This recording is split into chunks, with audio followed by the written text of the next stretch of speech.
నమస్తే, నా పేరు ప్రశాంతి. సిఆర్ న్యూస్ కు స్వాగతం. ముందుగా హెడ్లైన్స్ చూద్దాం.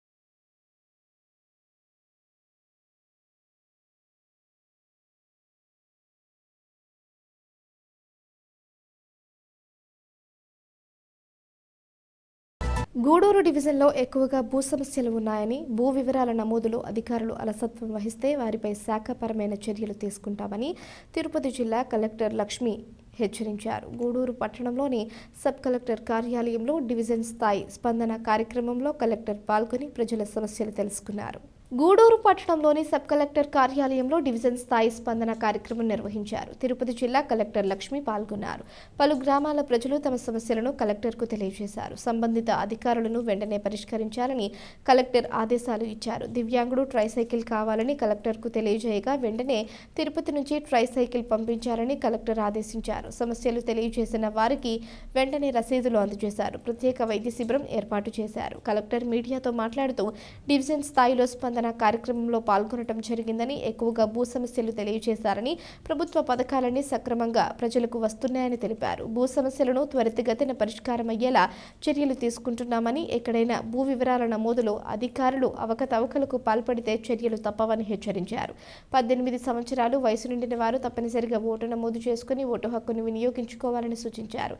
ఆయన వెంట RDO Kiran Kumar, rural CI Venugopal Reddy, డివిజన్లోని అన్ని మండలాల తహసీల్దార్లు, పలు శాఖల అధికారులు పాల్గొన్నారు.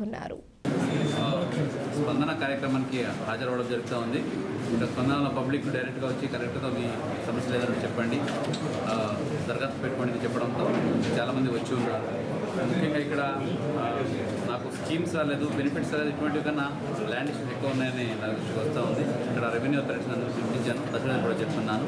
ఎక్కడ కూడా రూల్స్కి వ్యతిరేకంగా అడంగల్గా ఆన్లైన్ మార్పులు చేర్పులు చేయడం కానీ, లేదా బెనిఫిషరీకి అంటే ల్యాండ్ ఓనర్కి తెలియకుండా ఆ రికార్డ్ మార్చడం కానీ కనుక మా దృష్టికి వస్తే వెంటనే కఠిన చర్యలు ఉంటుందని ప్రజలకి ఇప్పుడే ఆదేశాలు ఇవ్వడం జరిగింది. సో ఎక్కడైనా అటువంటి ఇబ్బందులు ఎక్కడైనా ఉంటే దయచేసి స్పందనలో పెట్టండి. పబ్లిక్ కూడా ఇది ఇప్పుడు రీసర్వే కూడా చేస్తున్నాం విస్తృతంగా రాష్ట్ర వ్యాప్తంగా. కాబట్టి రీసర్వేలో మీ హక్కులు, సో మీ భూమి హక్కులు మీకు చేకూర్చడం జరుగుతుంది. ఎక్కడైనా ఈ డీవియేషన్ ఉంటే ఇబ్బంది జరుగుతూ ఉందంటే అక్కడ తహసీల్దార్స్ కానీ లేదా ఆర్డీఓ కానీ లేదా నాకు కానీ ఎంత చేస్తే కంపల్సరీగా దాన్ని వెరిఫై చేయించి, సో మీ రైట్ ప్రకారంగా మీకు ఒరిజినల్ ఏదైతే హక్కులు ఉన్నాయో దాని ప్రకారంగా భూమిని మీకు చూపించడం జరుగుతుంది. సో పబ్లిక్ కూడా ఈ స్పందన అలాగే జగనన్నకు చెప్తాం కార్యక్రమము రాష్ట్ర వ్యాప్తంగా అలాగే మన జిల్లాలో కూడా విస్తృతంగా జరుగుతూ ఉంది. ఇప్పుడే జగనన్నకు చెప్తాం కార్యక్రమం మండల స్థాయిలో కూడా జరిగి ఉంది. అలాగే స్పందన కార్యక్రమం ప్రతి మండే, సో ప్రతి మండలాల్లో ప్రతి డివిజన్లో అలాగే జిల్లా స్థాయిలో కూడా జరుగుతూ ఉంటుంది. సో పబ్లిక్ అక్కడికి వెళ్ళి సో వాళ్ళ గ్రీవియన్స్ని చెప్తే కంపల్సరీగా వితిన్ టైంలో డిస్పోజ్ చేయడం జరుగుతుంది. అదే రకంగా సో ఇప్పుడు ఎలక్షన్స్ రానున్నాయి కాబట్టి దయచేసి యూత్స్ అలాగే ఎవరైతే ఇప్పుడు 18 సంవత్సరాలు దాటి ఉన్నారో వాళ్ళందరూ ఓటర్గా నమోదు అవ్వాలి. ప్రతి ఒక్కరు ఇది ఓటు అనేది ప్రతి ఒక్కరి హక్కు. సో దయచేసి ఓటుగా నమోదు కాండి, అలాగే మీ ఓటు హక్కుని వినియోగించుకోవడానికి సందర్భంగా తెలియజేస్తున్నాం. గూడూరు నియోజకవర్గంలోని వైసీపీ నాయకులు, కార్యకర్తలు నాతో ఎంతో నమ్మకంతో అధిష్టానం వద్ద సమన్వయకర్తగా నా పేరు ప్రతిపాదించారని, నాపై ఉంచిన నమ్మకాన్ని నిలబెట్టుకుంటామని స్థానిక సంస్థల ఎమ్మెల్సీ గూడూరు నియోజకవర్గ ఇన్ఛార్జ్ మేరిక మురళి వెల్లడించారు. గూడూరు పట్టణ సమీపంలోని గోగినేనిపురం వద్ద ఉన్న ప్రైవేట్ ఫంక్షన్ హాల్లో వైసీపీ పార్టీ ఆధ్వర్యంలో సిద్ధం గూడూరు మండల సన్నాహక సమావేశం నిర్వహించారు. స్థానిక సంస్థల ఎమ్మెల్సీ నియోజకవర్గ ఇన్ఛార్జ్ మేరిక మురళి మరియు నాయకులు వైఎస్ రాజశేఖర రెడ్డి చిత్రపటానికి పూలమాలలు వేసి నివాళులర్పించారు. అనంతరం జరిగిన సమావేశంలో మేరిక మురళి మాట్లాడుతూ, నమ్మకమైన వ్యక్తిగా గూడూరు నియోజకవర్గ సమన్వయకర్తగా ముఖ్యమంత్రి జగన్మోహన్ రెడ్డి నన్ను నియమించారని, నియోజకవర్గంలోని నాయకులు, కార్యకర్తలు అందరూ నన్ను కోరుకున్నందుకు వారికి రుణపడి ఉంటారని తెలియజేశారు. చేశారు. రాబోయే ఎన్నికలకు సిద్ధం అని మనం ప్రకటిస్తే ప్రతిపక్ష పార్టీ ఓడిపోయేందుకు సంసిద్ధం అంటూ ప్రచారం చేస్తున్నారని అన్నారు. రాబోయే ఎన్నికల్లో నియోజకవర్గం నుంచి అన్ని మండలాల్లో వైసీపీ పార్టీకి మంచి మెజారిటీ తీసుకురావాలని కోరారు. ఈ సమావేశంలో నాయకులు ఎల్లసిరి గోపాల్ రెడ్డి, దేవసేనమ్మ, కల్పలత, ఎద్దల నరేందర్ రెడ్డి, బొమ్మిడి శ్రీనివాసులు, మల్లు విజయ్ కుమార్ రెడ్డి, మీరారెడ్డి, గురవయ్య, సునీల్ రెడ్డి, సర్పంచులు, ఎంపీటీసీలు, కార్యకర్తలు పాల్గొన్నారు.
ఈ రాష్ట్రానికి మీ అందరి ఆశీర్వాదంతో ముఖ్యమంత్రి అయిన తర్వాత దాదాపు 4 సంవత్సరాల 9 నెలల కాలంలో ప్రతి పేదవాడి ఇంటి తలుపు తట్టి తన సంక్షేమ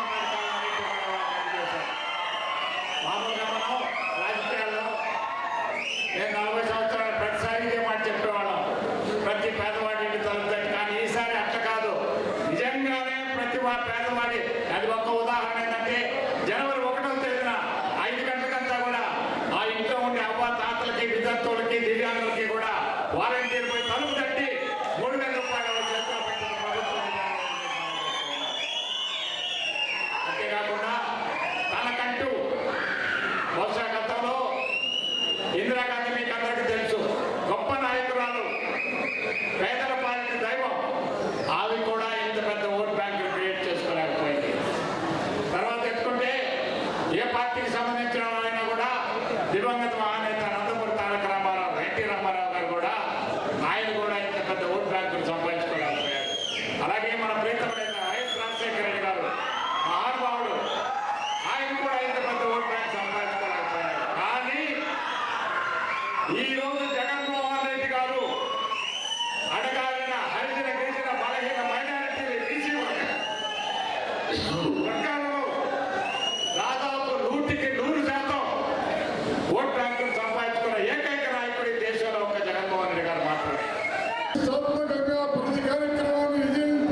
అందరూ కూడా వైఎస్ఆర్ కాంగ్రెస్ పార్టీ కుటుంబ సభ్యులం. జగన్మోహన్ రెడ్డి గారు మన ప్రీతమ ముఖ్యమంత్రి ఈ ఆంధ్ర రాష్ట్రంలో పేద బడుగు బలహీన వర్గాల వారికి అనేక సంక్షేమ కార్యక్రమాలు చేస్తున్నటువంటి విషయం మనందరికీ కూడా తెలిసినటువంటి విషయమే. దీన్ని చెప్పుకోవాల్సినటువంటి అవసరం లేదు. ఈరోజు రాప్తాడ్ నియోజకవర్గంలో జగనన్న సిద్ధం సన్నాహ శిబిరానికి ఈ రాష్ట్రంలోనే కాదు దేశంలోనే ఎవరు కూడా ఊహించినటువంటి విధంగా జనం వచ్చి మన ప్రీత ముఖ్యమంత్రి జగన్మోహన్ రెడ్డి గారిని ఆదరించడం మనం చూస్తున్నాం. అదేవిధంగా ఈ గూడూరు నియోజకవర్గంలో పెద్దలు గౌరవనీయులు స్థానిక శాసన మండలి సభ్యులైనటువంటి మేరకు మురళీధర్ గారిని మీరందరూ కూడా ఆశీర్వదించడానికి వచ్చారు. ఒక పెద్ద మనసు ఉన్నటువంటి వ్యక్తి, మంచి ఎవరికైనా కూడా నేరుగా వెళ్తే వారిని అక్కున చేసుకొని వారికి కావలసినటువంటి పని చేసినటువంటి మంచి మనసు ఉన్నటువంటి వ్యక్తి మనకు మేరకు మురళన్న. కానీ ఆయనకి ఇందాక మైనార్టీ నాయకులు చెప్పినట్టు క్యాబినెట్ హోదా ఉన్నా కూడా వాటన్నింటినీ కూడా పక్కన పెట్టి ఒక సాధారణమైనటువంటి కార్యకర్తగా, నాయకుడిగా కూడా కాదు, ఒక సాధారణమైనటువంటి కార్యకర్తగా మన ప్రజలందరికీ మన నాయకులందరికీ సేవ చేస్తున్నటువంటి గొప్ప నాయకత్వ లక్ష్యం ఉన్నటువంటి నాయకుడు మన మేరకు చెప్పి సందర్భంగా నేను తెలియజేస్తున్నా.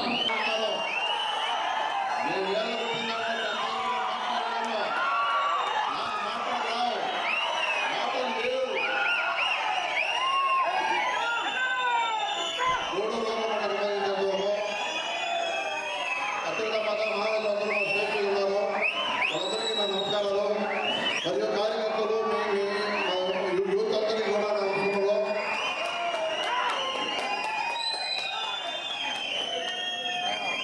గూడూరు రూరల్ అంటే జగన్మోహన్ రెడ్డి అడ్డా. అది 2019లో మనం ప్రూవ్ చేసుకున్నాం. ఈసారికి రాబోయే జనరల్ ఎలక్షన్ లో గూడూరు రూరల్ నుంచి 10,000 మెజారిటీతో పంపిద్దామా?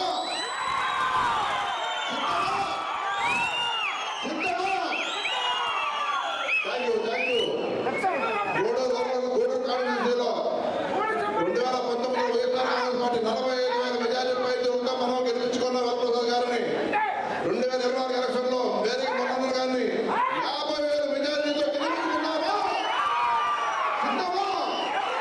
సిద్ధమా? జై Jagan. Thank you very much. ఈ కార్యక్రమానికి ముఖ్య అతిథిగా విచ్చేసినటువంటి కాబోయే ఎమ్మెల్యే గారు, ప్రెసిడెంట్ ఎమ్మెల్సీ గారు మేరీ మురళన్ గారికి, ఈ స్టేజ్ మీద ఉన్నటువంటి అతిరథ మహారథులందరికీ, నా తోటి సర్పంచులకు, ఎంపీటీసీలకు అందరికీ నమస్కారం. అలా విధంగా ఈ వైఎస్ఆర్ కార్యకర్తలందరికీ మరీ నమస్కారాలు తెలియజేస్తూ, మనం అత్యధిక మెజార్టీతో మన మురళన్న గారిని మొన్న గెలిపించాలని ఎక్కువగా గెలిపించి ఫ్యామిలీ ఓటు వేసాము, ఫ్యామిలీ ఓటు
ఎన్నికల్లో ఈవీఎంలు వాడకంపై అనేక అనుమానాలు ఉన్నాయని, ప్రభుత్వం పాత పద్ధతిలోనే బ్యాలెట్ బాక్సుల ద్వారా ఎన్నికలు నిర్వహించాలని గూడూరు సిపిఐ నాయకులు కాళేశ వెల్లడించారు.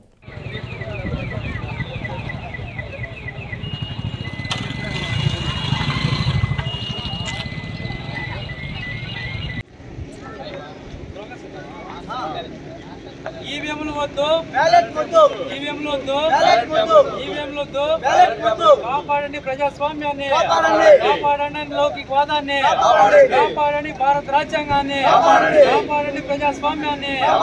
ఈవీఎంలు వద్దు, బ్యాలెట్ వద్దు, ఈవీఎంలు వద్దు, ఈవీఎంలు వద్దు. మొత్తం మాదుల నుంచి లౌకిక రాజ్యాన్ని కాపాడండి, మొత్తం మాదుల నుంచి భారత రాజ్యాంగాన్ని.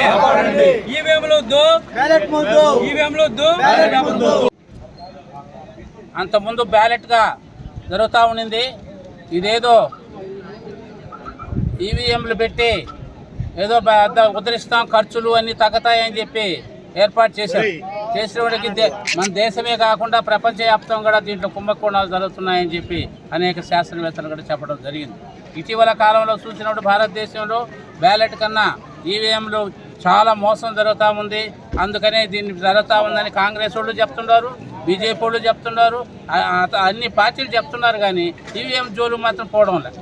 కారణం ఏంటంటే పరిస్థితి, వాళ్ళు ఒక ఓటేస్తే 10 ఓట్లు వేసుకునేటట్టుగా ఆ రకంగా ఊరికి వాళ్ళు తయారు చేసుకునే పరిస్థితి. రాజ్యాంగంలో ఉన్న పరిస్థితిని చూసినప్పుడు బ్యాలెట్ని కాకుండా ఈవీఎంలు పెట్టడం అనేది చాలా దారుణం. ఇప్పుడు మనం చెప్తుంటే డిమాండ్ ఏంటంటే ఢిల్లీలో కానీ ఆంధ్రప్రదేశ్లో కానీ మిగతా రాజకీయ పార్టీలు కానీ అన్నీ కూడా వ్యతిరేకిస్తున్నాయి. దీన్ని దృష్టిలో పెట్టుకొని ఇటీవల కాలంలో ఈవీఎంల మీద విమర్శలు కూడా శాస్త్రవేత్తలు కూడా అమెరికాలోని ఒక శాస్త్రవేత్త ఆయన కూడా చెప్పడం జరిగింది. కాబట్టి దీన్ని దృష్టిలో పెట్టుకొని ప్రజాస్వామ్యంలో ప్రజలు అదేవిధంగా ప్రజా సంఘాలు అన్ని రాజకీయ పార్టీలు వ్యతిరేకిస్తున్న సబ్జెక్ట్ని కాబట్టి ఖచ్చితంగా ఎన్నికల ముందు ఈవీఎంను రద్దు చేసి బ్యాలెట్ని పెట్టాలని చెప్పి మేము డిమాండ్ చేస్తున్నాం. దీన్ని కేంద్ర ప్రభుత్వం, రాష్ట్ర ప్రభుత్వాలు కూడా ఆలోచించి అట్నే కలెక్టర్ గారు కూడా వచ్చున్నారు. కలెక్టర్ గారు కూడా విచారించి దాన్ని ప్రభుత్వానికి సలహా ఇచ్చి దాన్ని రద్దు చేయాలని చెప్పి మేము ఈ సందర్భంగా కేంద్ర ప్రభుత్వం 60 లక్షల ఈవీఎంలను ఆర్డర్ ఇచ్చి తీసుకోవడం జరిగింది. వాటిల్లో 40 లక్షల ఈవీఎంలు మాత్రమే ఎలక్షన్ కమిషన్ వారికి అందజేశారు.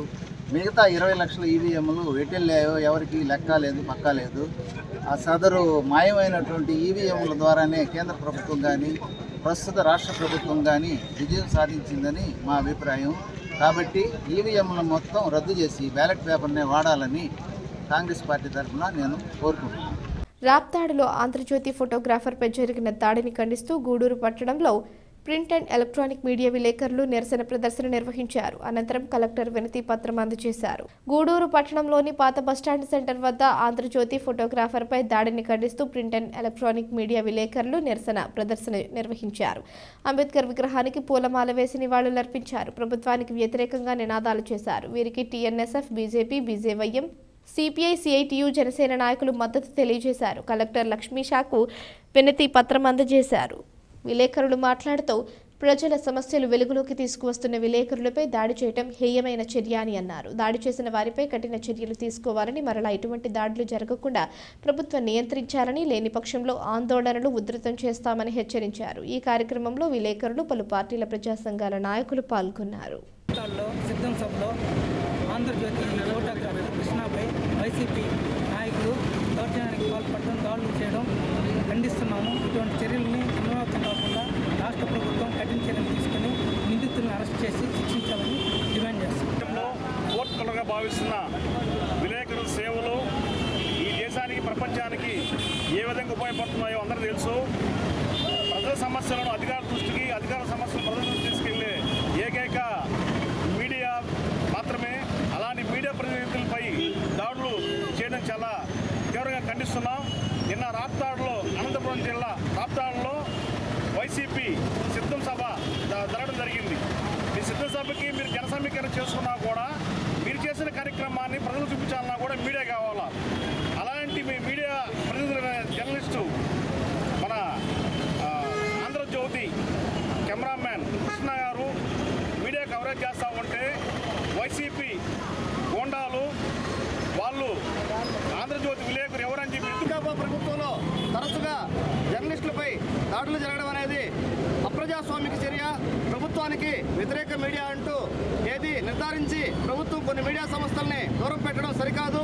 మీడియా సంస్థలు వారి నియమావళిని అతిక్రమించి పక్షపాతంగానో లేకపోతే ప్రజాస్వామ్యానికి విరుద్ధంగానో వ్యవహరిస్తే ఫిర్యాదులు చేసుకోవడానికి, వాటిని నియంత్రించడానికి కేంద్ర స్థాయిలో కేంద్ర ప్రచార శాఖ ఉంది. అదేవిధంగా రాష్ట్ర స్థాయిలో కూడా సమాచార శాఖ ఉంది. వాటికి ఫిర్యాదు చేసి ఆయా మీడియా సంస్థల మీద చర్యలు తీసుకోవచ్చు. అలా కాకుండా ఈరోజు ఈ వైకాపా ప్రభుత్వం కొన్ని మీడియా సంస్థల్ని లక్ష్యంగా చేసుకొని వారికి కనీసం జర్నలిస్టులుగా వృత్తి బాధ్యతలు నిర్వహించే స్వేచ్ఛని హరించే విధంగా సభల్లో వారిపై దాడులు చేయడం, నిన్నగాక మొన్న దెందులూరు సభలో, సిద్ధం సభలో ముఖ్యమంత్రి సాక్షిగా అదేవిధంగా దాడి జరిగింది. ఈరోజు అనంతపురం జిల్లా రాప్తాడులో కూడా జరిగింది. ఇట్లా దాడులు చేసుకుంటూ పోవడం, జర్నలిస్టులు వాళ్ళ యొక్క వృత్తి ధర్మాన్ని నిర్వర్తించుకోకుండా అడ్డుకోవడం సరైన పద్ధతి కాదు. ఇది అప్రజాస్వామిక చర్య. ఈ చర్యలు మేము తీవ్రంగా ఖండిస్తున్నాం. ఎప్పటికప్పుడు మొన్న దెందులూరులో చర్యలు తీసుకుంటే ఈరోజు ఇలాంటి చర్యలు పునరావృతం అయ్యేటి కాదు. కాబట్టి జర్నలిస్టులపై దాడి చేసినటువంటి వారిని తక్షణమే గుర్తించి అరెస్ట్ చేసి వారిపై ప్రభుత్వం కఠిన చర్యలు తీసుకోవాలని చెప్పి Gudur print media welfare association ద్వారా ఈ సందర్భంగా డిమాండ్ చేస్తున్నాం. దెందులూరు, నిన్న రాప్తాడు, మరి రేపు ఎప్పుడు ఎవరి మీద దాడి చేస్తారో తెలియని విధంగా ఈ వైసీపీ ప్రభుత్వం ఉంది. విలేకరులు పగలనక, రాత్రనక, వాననక, ఎండనక విలేకరులు వార్తలు కవర్ చేస్తూ తిరుగుతుంటే ఎటువంటి లాభాపేక్ష లేకుండా నిస్వార్థంగా సేవలు చేస్తుంటే ఈ వైసీపీ ప్రభుత్వానికి, వైసీపీ రౌడీ మూకలకు సిగ్గు లేదా అని ప్రశ్నిస్తున్నాం. ఎందువల్ల మీరు దాడులు చేస్తున్నారు? విలేకరుల మీద దాడి చేయడం అంటే ప్రజాస్వామ్యం మీద దాడి చేయడమే. ఈ మాత్రం తెలియకుండా మీరు దాడులు చేస్తున్నారు. ఇదే విధంగా దాడులు మీరు కొనసాగిస్తే రాష్ట్ర వ్యాప్తంగా మీ అన్ని కార్యక్రమాల్ని బాయ్కాట్ కూడా చేస్తామని చెప్పేసి ఈ సందర్భంగా హెచ్చరిస్తున్నాము. ఈ కార్యక్రమానికి పెద్ద ఎత్తున ఇక్కడికి వచ్చి మన ఏపీయూడబ్ల్యూజే యూనియన్, అలాగే గూడూరు ప్రింట్ మీడియా, అలాగే గూడూరు ఎలక్ట్రానిక్ మీడియా, అలాగే ఈ సరౌండింగ్లో ఉన్నటువంటి విలేకరులందరూ వచ్చి ఈ కార్యక్రమాన్ని ఇంత విజయవంతం చేసినందుకు ప్రజా సంఘాలు, ముఖ్యంగా పార్టీలు అన్నీ వచ్చి ఈ కార్యక్రమాన్ని విజయవంతం చేసినందుకు వాళ్ళందరికీ కృతజ్ఞతలు తెలుపుకుంటూ, రామరాజ్యం ఉందా, కొత్త రాష్ట్ర పాలన ఉందా అనే విధంగా ఈరోజు ఈ యొక్క రాష్ట్రంలో వ్యవహార శైలి ఉంది. ఈరోజు ఫోర్త్ ఎస్టేట్గా ఉన్నటువంటి పత్రికా విలేకరుల పైన, ప్రింట్ అండ్ ఎలక్ట్రానిక్ మీడియా ఎవరైతే జర్నలిస్టుల పైన దాడులు జరగడం అనేది చాలా సిగ్గుచేటు. దీన్ని ఖండిస్తున్నాం తీవ్రంగా. ఎందుకంటే ప్రజలకి, ప్రభుత్వానికి మధ్య వారధిగా నడిపిస్తున్నటువంటి జర్నలిస్టులపై దాడి జరగడం అనేది చాలా బాధాకరం. గతంలో నిన్న కాకుండా మొన్న జగన్ సభలో మళ్ళీ దాడి జరిగితే, మళ్ళీ నిన్న అనంతపూర్ రాప్తాడులో ఆంధ్రజ్యోతి విలేకరుపై ఈ యొక్క వైసీపీ నాయకుల దాడిని తీవ్రంగా ఖండిస్తున్నాం. ఎందుకంటే అక్కడ ఉన్నటువంటి వైసీపీ నాయకులకి అర్థమవుతుంది అసలు ఈరోజు ప్రజలకి, ప్రభుత్వానికి వారధిగా ఉన్నటువంటి గొప్ప వ్యక్తులైనటువంటి జర్నలిస్టుల మీద ఏ విధంగా దాడి చేస్తారు. మేము ఒకటే అడుగుతున్నాం, ఈ యొక్క రాష్ట్రంలో దొంగల రాజ్యం నడుస్తుంది, దోపిడీ రాజ్యం నడుస్తుంది, రౌడీ రాజ్యం నడుస్తుంది. కాంగ్రెస్ పార్టీ సిద్ధం బహిరంగ సభలో ఎవరైతే ఆ న్యూస్ని కవరేజ్ చేస్తున్నటువంటి విలేకరులు ఎవరైతే ఉన్నారో దాంట్లో ఆంధ్రజ్యోతి విలేకరి అక్కడ జనం వెళ్ళిపోతున్న దాన్ని చిత్రీకరిస్తున్నారనే నెపంతో వైఎస్ఆర్ పార్టీ గుండాలు తీవ్రంగా అతని మీద దాడి చేయడం జరిగింది. అది సామాన్యమైన దాడి కాదు, ఒక ఇంటెన్షన్తో అతన్ని చంపేయాలనే మాత్రం దాడి చూస్తే ఆ విధంగా తీవ్రమైన గాయాలైనాయి. కానీ అక్కడ ఉన్నటువంటి పోలీసులు ఏమాత్రం కూడా దాని మీద చర్య తీసుకోకుండా దాన్ని నిలువరించే ప్రయత్నం కూడా చేయలేదు. అంటే ఏ విధమైన సంకేతాలు ఇస్తున్నారు? ఇది ప్రజాస్వామ్య లేకపోతే నియంతృత్వం? ఇది వైఎస్ఆర్ పార్టీ గుండాలు ఇక్కడ ప్రభుత్వాన్ని వెళ్తున్నారా, లేకపోతే చట్టాన్ని పోలీసులు నిర్వహిస్తున్నారా అనేది ఒకసారి ఆలోచించాలి ప్రజలందరూ కూడా. ఈ విధమైనటువంటి దాడుల్ని అందరం కూడా ఖండించాలా. వెంటనే ఎవరైతే దాడికి పాల్పడ్డారో ఆ మూకలందరినీ కూడా వెంటనే అరెస్ట్ చేసి శిక్షించాలని చెప్పేసి భారత కమ్యూనిస్ట్ పార్టీ ఏదైతే నిన్న సైకో ముఖ్యమంత్రి వైఎస్ జగన్మోహన్ రెడ్డి సిద్ధం సభలో జరిగిన జర్నలిస్టులపై జరిగిన దాడిని మేము తీవ్రంగా ఖండిస్తున్నాం. ఈరోజు గూడూరు నియోజకవర్గంలో ఈరోజు జర్నలిస్టుల చేసే యొక్క ధర్నాకి మేము కూడా మద్దతు ఇవ్వడం జరిగింది. మీ యొక్క కృష్ణ గారికి మేము ఒకటే తెలియజేస్తున్నాం, మీరేం బాధపడొద్దండి. ఈరోజు మీ మీద దాడి చేసిన ప్రతి ఒక్కరి వీడియో మొత్తం రికార్డ్స్ ఉన్నాయి. మా ప్రభుత్వం రాగానే ఒక్కొక్కటి తాట తీసే పని ఈరోజు లోకేష్ గారు చేస్తారని చెప్పి మేము కృష్ణ గారికి హామీ ఇస్తున్నాం. అలాగే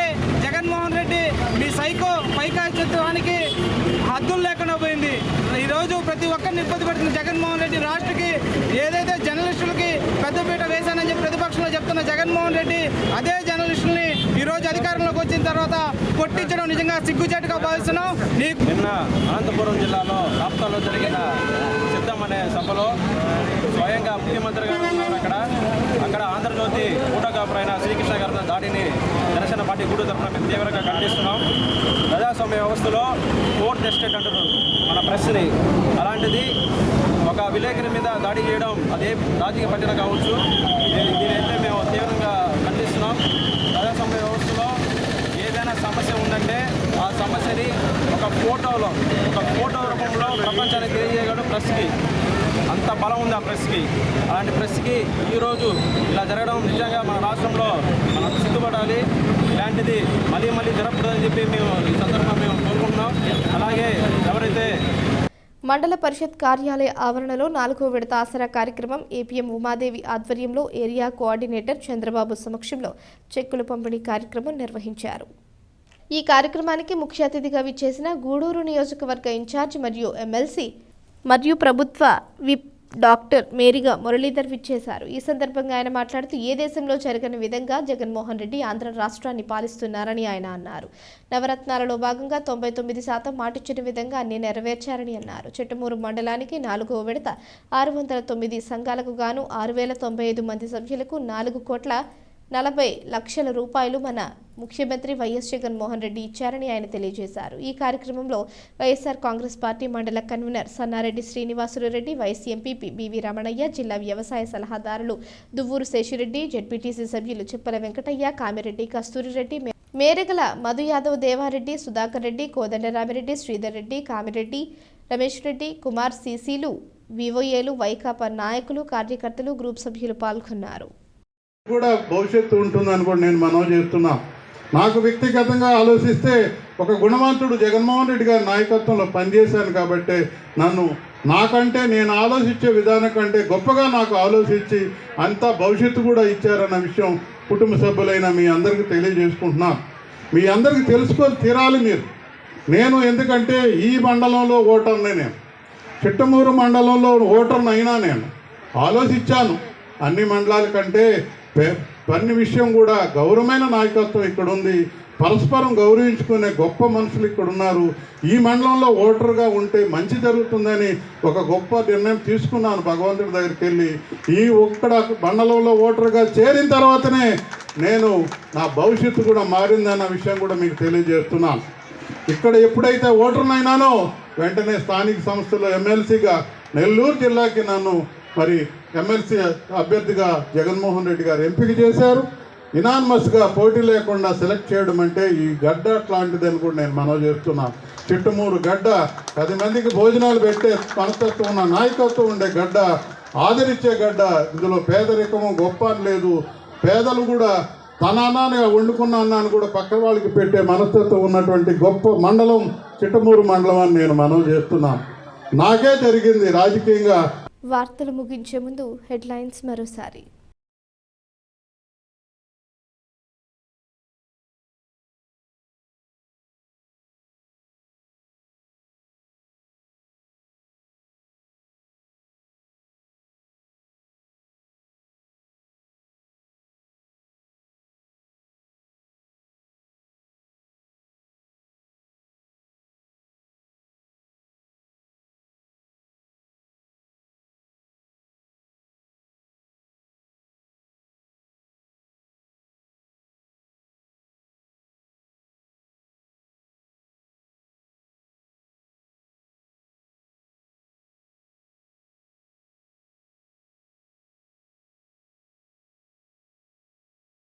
ఈ వార్తలు ఇంతటితో సమాప్తం. తిరిగి ప్రసారమయ్యే సిఆర్ న్యూస్లో మళ్ళీ కలుసుకుందాం. అంతవరకు సెలవు. నమస్కారం.